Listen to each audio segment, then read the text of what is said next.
Le pouvoir à Félix, je crois qu'il a un problème à un niveau dont peut-être et lui-même s'il ne comprend pas, et peut-être ceux qui sont les tiens comprennent, ou peut-être ne comprendront pas.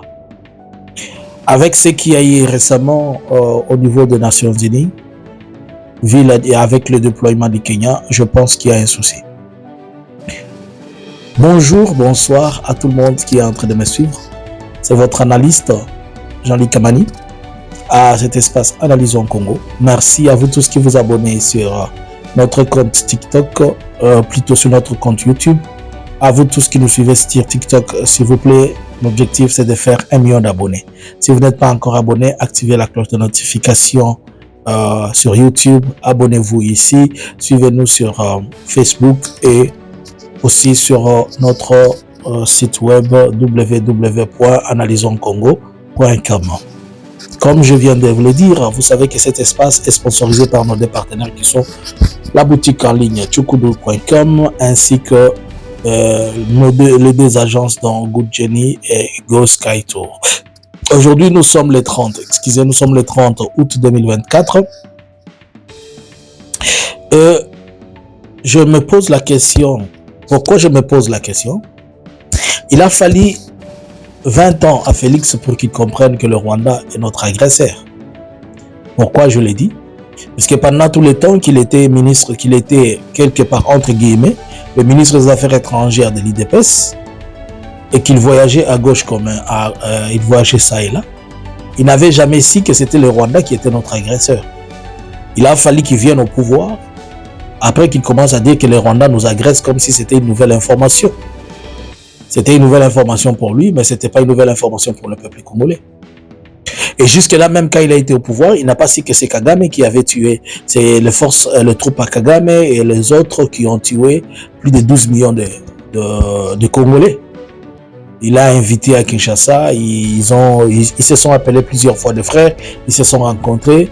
Il lui a fallu qu'ils ne s'attendent pas pour qu'ils puissent commencer à dire que c'est vrai, il y a eu génocide. Et alors, je suis en train de me poser la question, s'il lui a fallu 20 ans, plus de 25 ans pour comprendre ces choses, combien de temps il lui faudra pour qu'il comprenne que la situation en République démocratique du Congo, sous sa gestion, n'est pas bonne? Puisque il est toujours là, il n'arrive même pas à comprendre qu'il faut faire la part des choses entre FCC et Kabila et je ne sais pas, et le Katumbi et consorts. Non. Je me pose des questions, il lui faut encore combien d'années pour qu'il comprenne toutes ces dynamiques? C'est comme je me suis posé aussi la question, comment il ne pouvait pas comprendre depuis le début que c'est le Kenya qui a donné, le Kenya et la Tanzanie qui ont donné l'appui, qui ont toujours été quelque part comme des parrains de l'Ouganda. Et l'Ouganda, c'est lui qui est le parrain du Rwanda.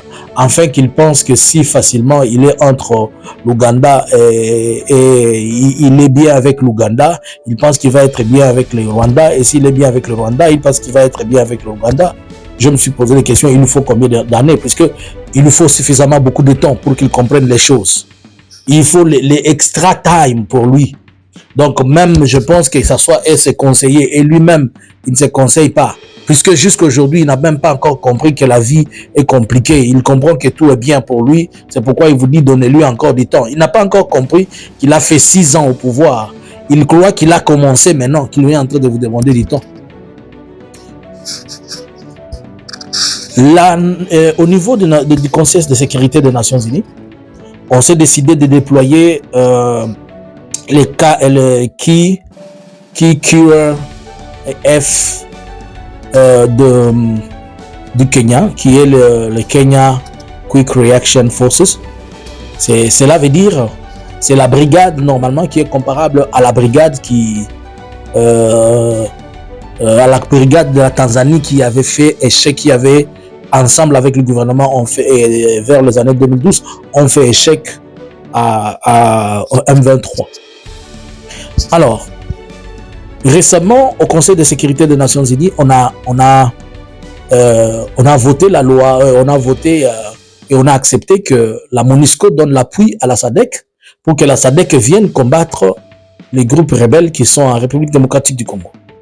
Mais par la même période, il a fallu qu'il y ait des troupes, d'autres troupes de la MONUSCO qui viennent en rotation. Et pour ces troupes-là, la MONUSCO s'est décidée. 3 pays se sont décidés, notamment les États-Unis, la Grande-Bretagne et la France, se sont décidés de pouvoir demander au Kenya de déployer ses forces en République démocratique du Congo sans avoir sollicité, ni demandé, ni avoir l'approbation du gouvernement congolais. Alors que le gouvernement congolais a son représentant au niveau de New York. Alors la décision est tombée et tout le monde était stupéfait. Les troupes kenyanes ont commencé à se déployer. Ces troupes-là, ce ne sont pas seulement des troupes ordinaires comme les autres contingents, mais c'est une équipe de réaction, ce sont des contingents de réaction rapide, c'est-à-dire c'est comme des unités spéciales qui doivent faire la guerre aux troupes qui sont sur le sol, et notamment les troupes qui sont sur le sol, qui doivent faire la guerre, notamment c'est le M23, il doit faire la guerre au M23, il doit faire la guerre au FDLR, il doit protéger la population. Or, vous savez déjà que le Kenya n'est pas en bon terme avec la République démocratique du Congo sur l'aspect politique. Sur l'aspect politique, comme vous le savez que le président congolais il a insécurisé le Kenya. Le Kenya a pris la position disant au gouvernement congolais que son problème avec le Rwanda n'existe pas, c'est le problème entre Congolais et Congolais. Le gouvernement congolais a retiré son ambassadeur du Kenya. Le Kenya aussi s'est plaint au niveau de l'EAC. Et au niveau de l'EAC, tout le monde s'en prend au président congolais, mais le Congo n'est pas à mesure de sortir de l'EAC, alors que nous savons que l'EAC est composé de tous les pays qui sont contre nous. Et maintenant, si le Kenya lui-même, il va déployer les forces sans pour autant que le gouvernement congolais ne soit d'accord, puisque les Nations Unies lui a donné cette permission, les Nations Unies utilisent le Kenya. Quand on parle des Nations Unies, entre parenthèses, c'est-à-dire les États-Unis, la France et la Grande-Bretagne, ils utilisent le Kenya de la même manière qu'ils sont en train d'utiliser le Rwanda. Le Rwanda, c'est le Wagner des États-Unis, de la France et des États-Unis dans les pays africains. Et aujourd'hui, le Kenya joue le même rôle, puisque, si je veux vous rappeler, le conflit qu'il y a en Haïti, il a fallu que les États-Unis, Ruto était parti voir Biden, et Biden lui a demandé qu'il fasse les mercenaires pour lui. On l'a payé pour ça. Et pour la situation du Congo, en grande partie, les pompes de la situation de la MONUSCO, elle est gérée par les États-Unis en grande partie. Alors, si les États-Unis envoient Ruto, c'est les troupes de Ruto, au Congo sans pour autant demander la permission à Félix, et que récemment, vous avez vu un petit développement, l'opposant Fayoulou qui a été aux États-Unis a demandé à ce que le gouvernement congolais qui ait cette cohésion. Par la même occasion, au niveau des Nations Unies et je vous ai dit plusieurs fois, on est en train de demander à Félix de faire la cohésion ou bien de discuter avec les autres. C'est-à-dire, quelque part, le pouvoir à Félix a un souci au niveau international. Il a un souci au niveau de ceux-là qu'il pense qu'ils étaient ses partenaires. Ses partenaires, ils ont déjà mis de points d'interrogation. Mais la seule question, est-ce que le gouvernement congolais a déjà compris ça, ou bien il lui faut encore 30 ans pour qu'il comprenne?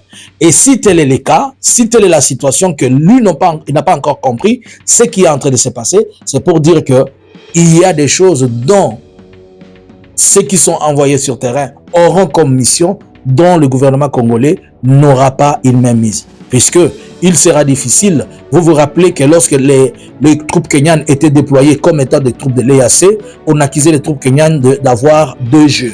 Lorsqu'ils étaient en face de M23, ils ne pouvaient pas attaquer le M23. Mais maintenant qu'on les envoie comme étant des forces de réaction rapide, est-ce que le Kenya va protéger les intérêts du Rwanda, ou bien le Kenya va protéger les intérêts congolais?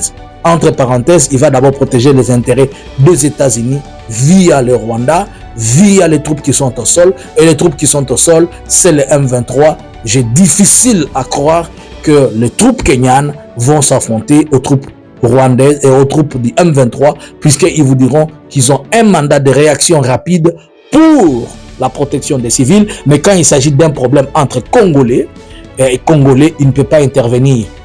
Il est possible que les troupes kenyanes attaquent les FDLR, les Wazalendo, mais n'attaquent pas les M23. C'est comme ça que je suis en train de voir cette chose. Maintenant, la question que je suis en train de poser, est-ce que Félix a déjà compris ces choses, ou bien il lui faut encore 20 ans, 30 ans pour qu'il comprenne? Bonsoir, c'était votre analyste. Partagez cette analyse. Merci à vous tous qui vous ne cessez de vous abonner à cette chaîne.